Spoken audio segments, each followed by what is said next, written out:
Hi, I'm Claudine Wong from KTVU Channel 2. Welcome to a forum of candidates running to become mayor of Martinez.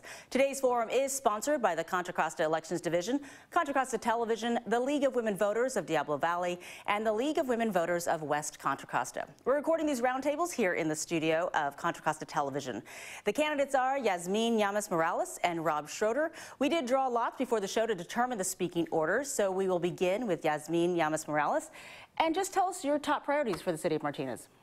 My top priorities for the city of Martinez would be to get the budget under control. We're facing massive but debts that are looming, and we don't have enough revenue coming in to cover those debts.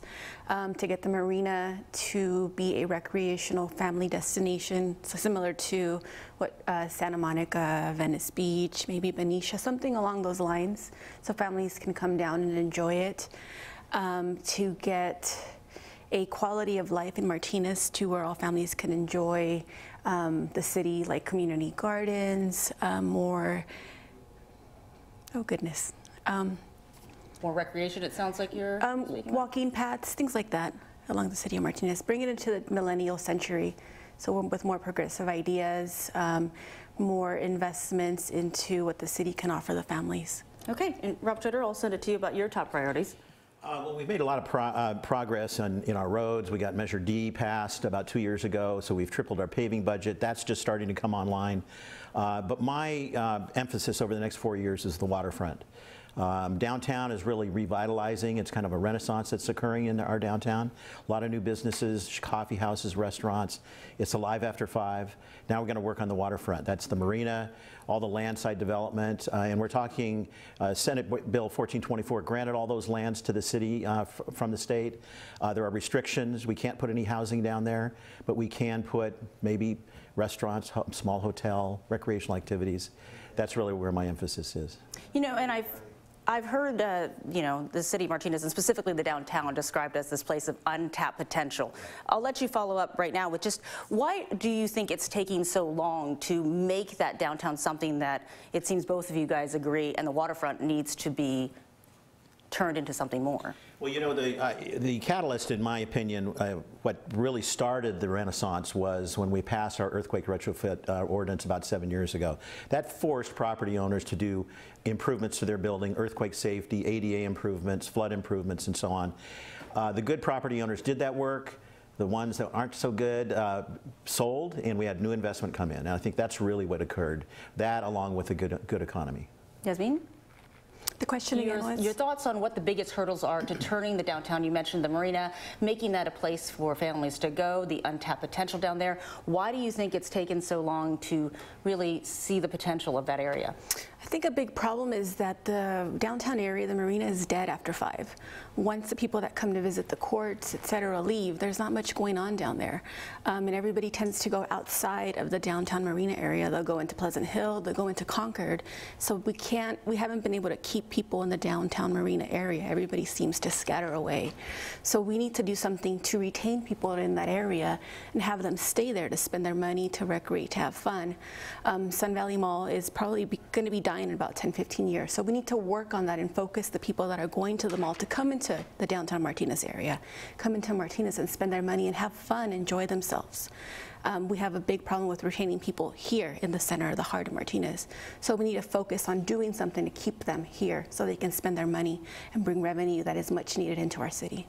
You know, in the political climate of today, there's a lot of discussion about new faces, new voices, and experience to make that happen. How do you, as you're coming into, the political arena as a newcomer, how do you balance your new ideas with the experience to really employ those ideas? I think a benefit to me is that I'm not a politician, so I'm not going to implement the same ideas that have always been implemented. I have ideas that come from the millennials, from the next generation, that I'm going to be able to bring forth, the new ideas that have lacked in our city. I'm out there, I'm actually meeting with people, talking to people, I'm living the life or I'm living amongst the people that I want to represent. So I hear what they're saying, I hear these conversations that are happening. I haven't been stuck inside of a meeting just listening to the special interests or the developers or that one constituency that wants to pull all of the votes in their favor. I'm out in the city of Martinez amongst the families, amongst the people that live here, listening to what they have to say. So by bringing their voice into the meetings and representing what they have to say, that is how I'm going to balance it out. I'm not listening to special interests. I'm not listening to the big developers.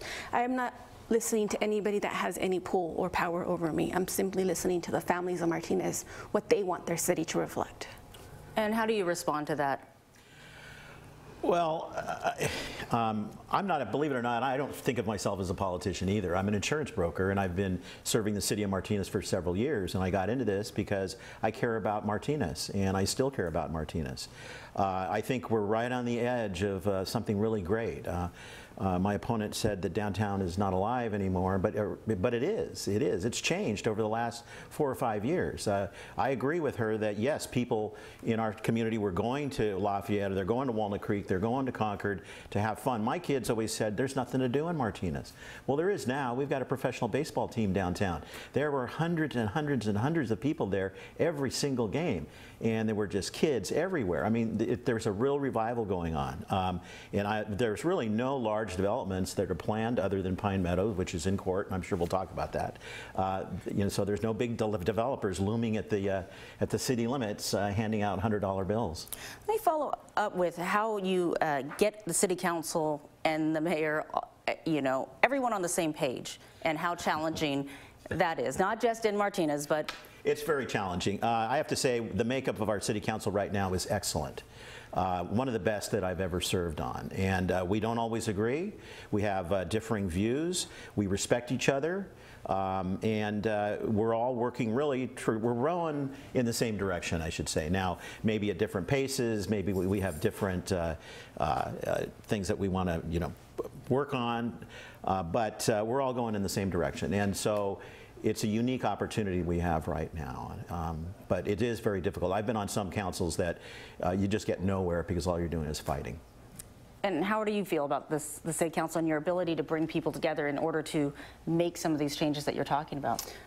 So my biggest concern with the representation of our government in the city of Martinez right now is that it appears that the strongest stakeholders are in the downtown area. Martinez isn't just the downtown area.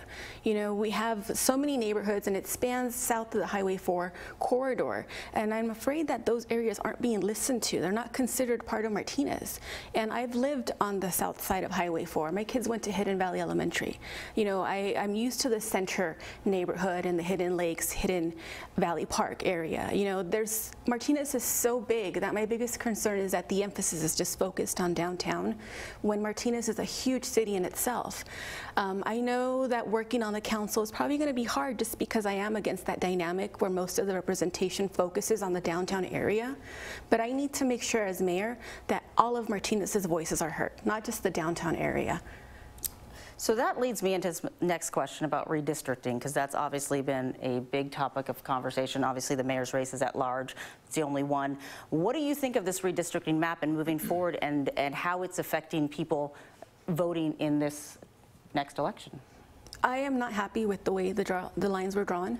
I think that it needs to be fixed. The lines need to be redrawn to represent Martinez as a whole. The three districts that happen to fall within the downtown area, where we have 3 council members within blocks of each other, isn't fair.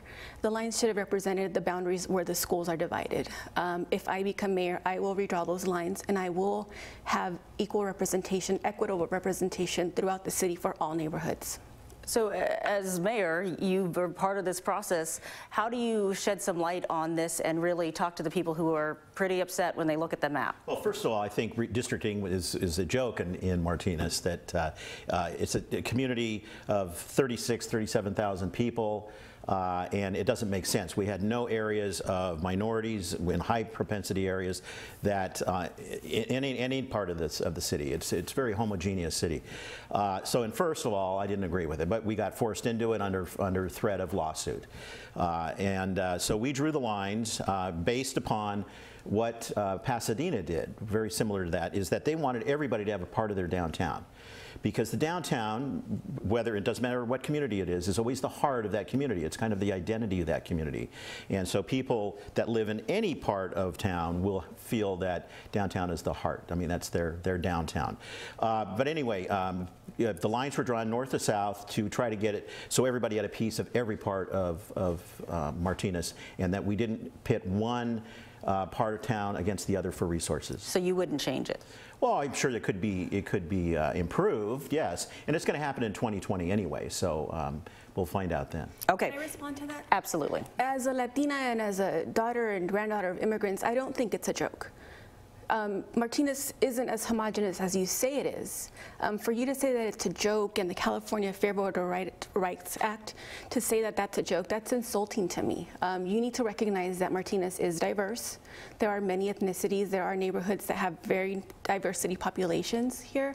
And I just find the fact that you said that very insulting. Fair Voter Rights Act is not a joke. I wasn't calling the act itself, but its application in Martinez, it just doesn't work. Well, it affects me, and it affects Latinos and people of different ethnicities, so I don't think it is a joke. Okay. Are we agreed, and I'll just, with maybe a yes or no, that both of you, though, do not like the lines the way they're drawn or the redistricting as it is? I think it can be improved. And you want it needs to change? Completely. Okay. We could talk about that for the entire time, but I want to make sure that we hit some other issues. In terms of open space and how we use it, Measure I, Measure F, we've got some dueling things. Let's start with you, Yasmin, about what you think about open space and how Martinez is being developed in the process. Martinez is as developed as it can be. We can't expand anymore. There really is nowhere to develop. And I really do value open space. I find myself to be an environmentalist. So I am in favor of Proposition I, or the ballot measure I. If I were to be appointed mayor, I would not use taxpayer monies to fight it. I would prefer to use our funding elsewhere in the city. In regards to housing, the idea that I have is that Martinez has a very large aging population who can't meet the property taxes on their properties, have physical limitations to the homes that they're in. So I say let's build affordable low-income housing for seniors so they can vacate those homes and leave those homes available for younger families. I think if we recycle the homes that already exist and develop low-income housing for seniors, we'll be able to meet the need of housing in the city of Martinez. I do not want to develop open spaces. I am not for high density housing. Our roads can't maintain it. Our schools aren't big enough for the student population that would be coming in. We need to work with what we have in the city of Martinez. Okay. Well, just as far as when she mentioned low income, low density, there's no such thing as low income, low density. You have to have high densities to have low income housing. But to answer the question about open space is very important to me. It's very important to the city of Martinez. We have a tremendous amount of open space.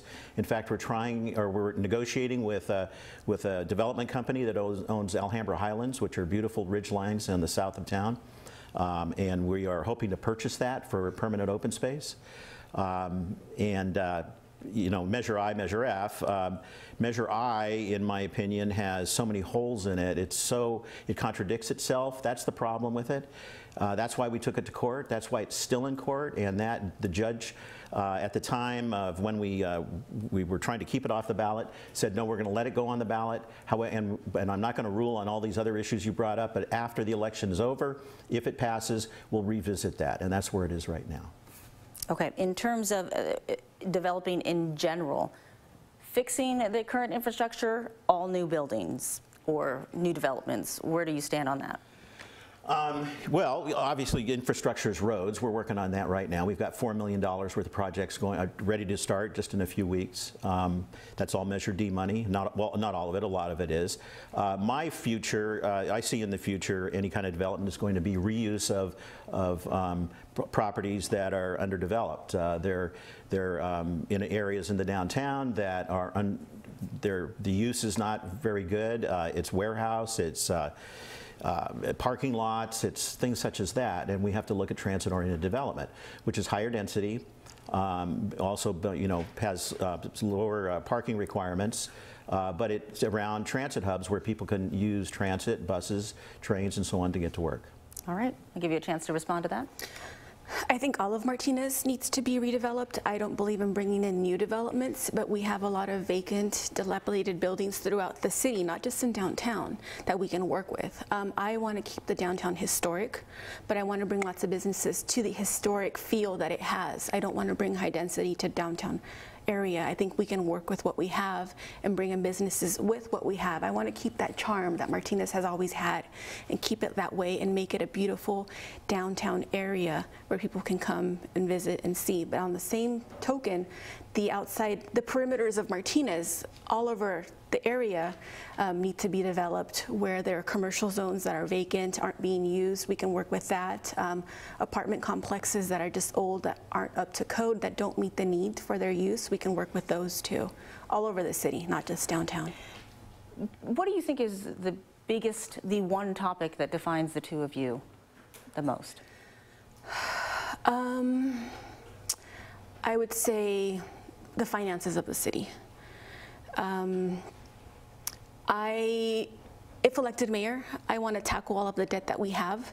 I don't want to keep getting loans and postponing it and postponing it and postponing it, because debts don't go away. They get bigger and bigger. So we need to do something ASAP to bring in funding to pay these debts down. And I know that you're about to pass we're trying to pass the medical marijuana dispensaries. I want to do recreational and medical. I think we need to jump on that ASAP. There's a lot of taxes to be made off of dispensing marijuana in the community through these dispensaries, recreational and medicinal, that we can use as funding for our city. Obviously, you have to regulate them, but I think we need to jump on that before other cities do and take that advantage away from us. Okay, I'm going to give you a chance to say what the biggest difference, if it's not cannabis, we'll let you answer that separately. No, we agree on the cannabis issue. I think the biggest difference between us is more than likely just experience. I've had a lot of time working with the city of Martinez, not only as mayor, city council member, but also on the planning commission prior to that. So I'm ingrained in all of it, and I don't need any learning curve to keep going. And I've got a couple of things I want to finish up before this in the next 4 years. So I would just say that's probably the biggest difference, is just experience. In terms of when you're out talking to residents, how do you think they feel about voting in this election? Do you feel like they are? This election is kind of unique. I've been in several, and this one is, and I don't know if it's because of districting or not, because we have one seat that's not being challenged. We have another that has two folks running, and then of course the mayor's. And this one is much different than many of the others, and I don't see where there's a lot of interest as much as I've seen in the past. And I don't know why. And I don't know if that's really, I think the governor's race is people are really paying attention to that, and I'm not too sure about the others. Are you seeing the same thing when you're out talking to residents? What do you feel is how they're taking this election? And the election for mayor or the election in general? Well, mayor, let's stay focused. I'm seeing a lot of excitement towards me. Everybody that I've spoken to is very excited about me running for mayor. They say it's time for change, that they need new leadership in the city. With all due respect, thank you for your service, Mayor Schroeder, but I think it's time for new blood to lead the city, new fresh ideas, a woman, a professional, a mother. I think the city of Martinez needs to be headed in a different direction. I'm seeing a lot of excitement, a lot of positive feedback from everybody that I've spoken to. They all feel that it's time for change. They all feel that they want somebody on the city council as mayor that represents them, that represents the residents of Martinez.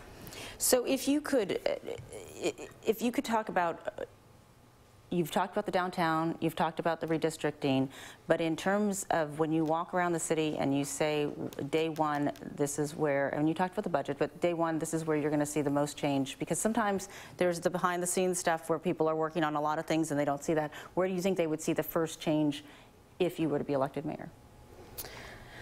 First change if I would be elected mayor, I would definitely focus on holding open forums to see what it is that the community wants to see handled first. I know that the city council has their agendas and what they want to see happen, but I think the city of Martinez, the residents haven't been heard. So we need to take polls, we need to take surveys, we need to figure out what the residents of Martinez want to see. And that would be the first thing I would do. I want to have forums, I want to have open houses, I want to hear the voters of Martinez. What do they want to see?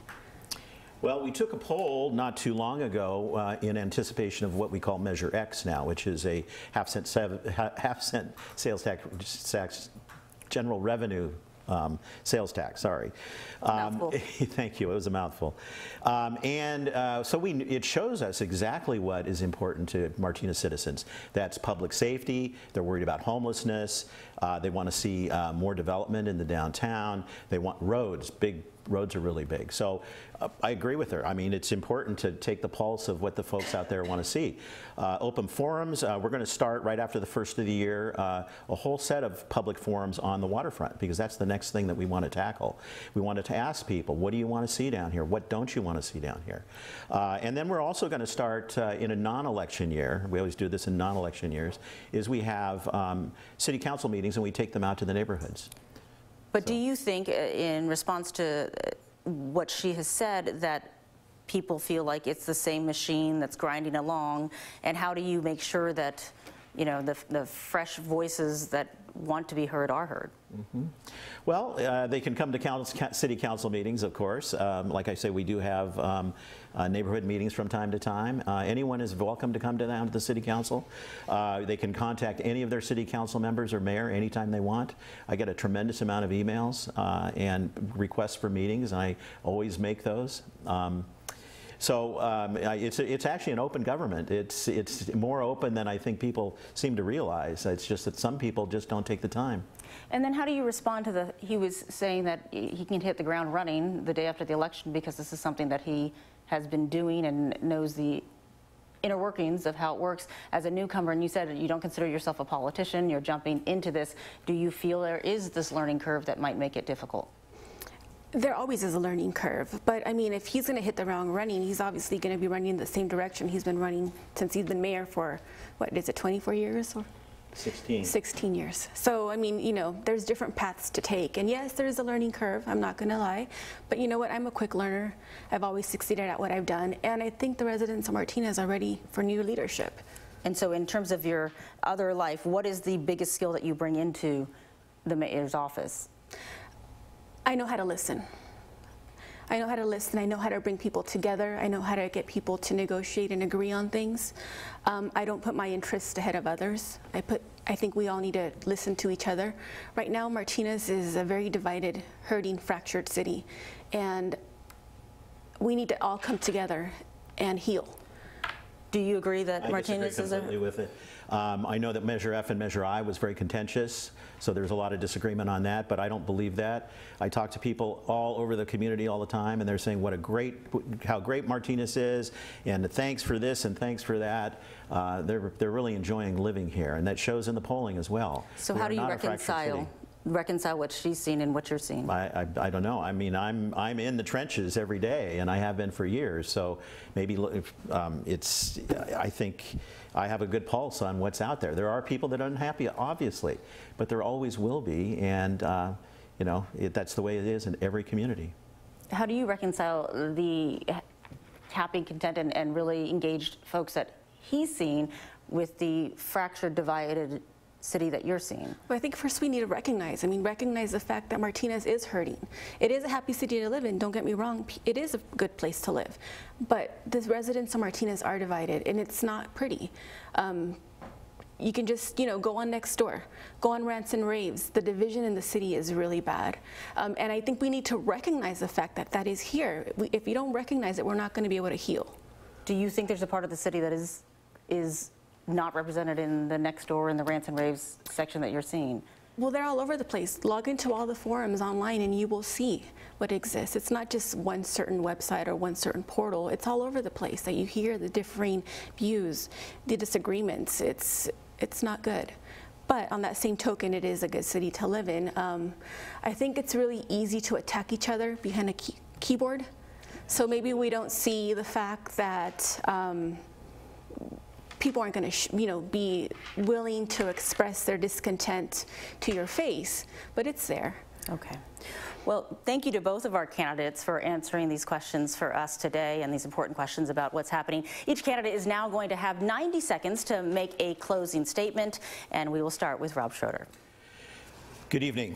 It's been an honor to be your mayor for the last several years and improve the quality of life.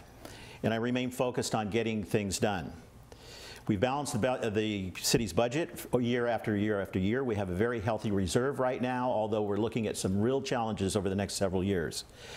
We're repaving roads all over the city. We've hired a new chief of police.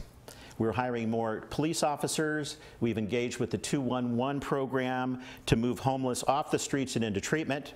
We've renovated ball fields, bringing Martinez's first baseball team to the city.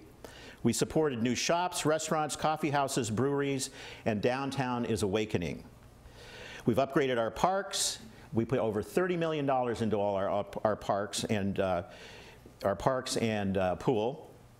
We've preserved hundreds of acres of open space and future hiking trails, and we've created Martinez's first off-leash dog park.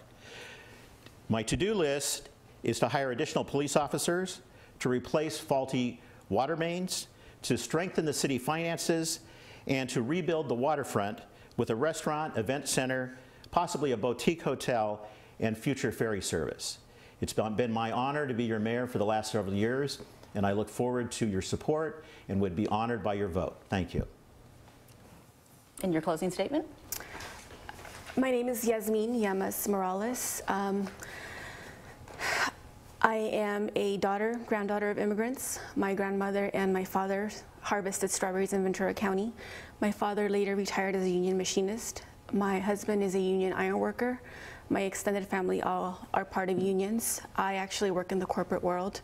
I have 20 years experience as a paralegal and in the field of finance, something that the city gravely needs as we tackle our looming debts. I believe that Martinez needs new leadership, new fresh ideas. We need to change what we're doing. The voices of the citizens of Martinez need to be heard.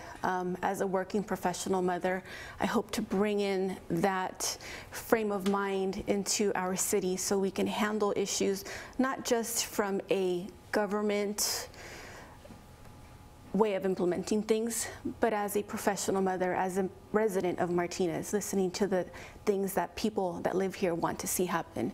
And I'm glad that all of these bonds and measures have passed.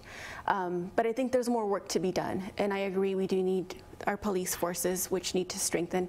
But in general, I think the city of Martinez needs a new way of thinking, a new way of implementing ideas. We need to do new things to make things happen in the city of Martinez. All right. Thank you both. And that concludes our forum of the candidates running for mayor of Martinez in the November 6th general election. Once again, your candidates are Yasmin Llamas-Morales and Rob Schroeder. For more information on the candidates, you can visit the website votersedge.org. To view this broadcast online, go to www.cocovote.us. I'm Claudine Wong from KTVU Channel 2 News. Thanks for watching, and don't forget to vote on November 6th.